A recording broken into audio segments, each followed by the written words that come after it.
The Megalodon, the giant of prehistoric seas, the lord of the depths, hunter of whales, and owner of a bite capable of crushing a car.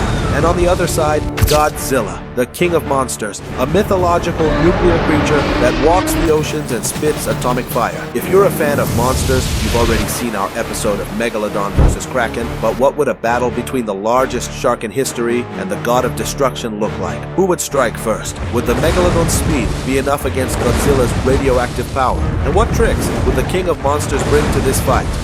This is What If. Is swing, and here's what would happen if these two beasts collided in an epic battle.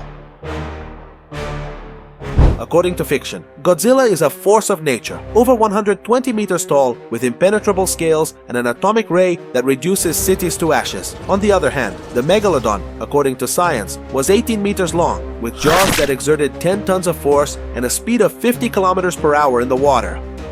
But let's balance the sides. We'll mix real data about the shark with the mythology of Godzilla to create a fair playing field. Our setting? The depths of the Pacific Ocean, where tectonic plates hide Godzilla's lair and where the Megalodon hunted millions of years ago.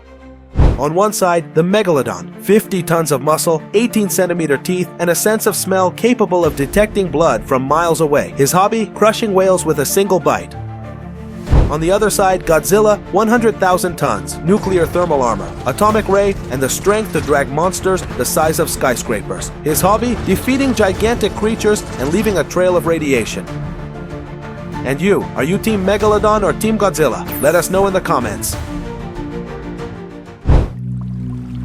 It's dusk in the Pacific. Godzilla emerges from the depths, disturbed by the movement of the Megalodon. The shark, sensing the vibrations of something colossal, advances, not out of hunger, but instinct. The Megalodon strikes like a missile, sinking its teeth into Godzilla's flank. Crack! But the king of monsters' scales are as tough as titanium. The bite fails, and Godzilla retaliates with a tail swipe that sends the shark flying 200 meters away. Godzilla lets out an underwater roar, creating shockwaves that burst the Megalodon's eardrums.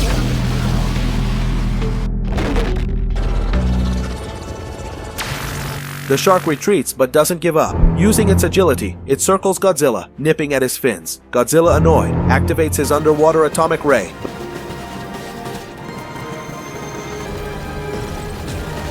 The water boils, creating a thermal explosion that hits the Megalodon. The shark's skin burns, but the darkness of the depths partially protects it.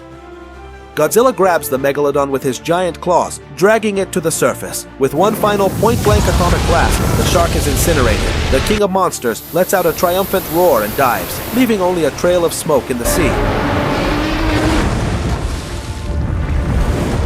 The winner is Godzilla, of course. Despite the speed and ferocity of the Megalodon, nothing beats the raw strength and supernatural powers of the king of monsters. What about you? Would you have bet on the Megalodon, or did you know that Godzilla would dominate the seas? Leave a like if you loved this apocalyptic battle. Comment on which monster you'd like to see face Godzilla in the next video, and subscribe so you don't miss the next What If.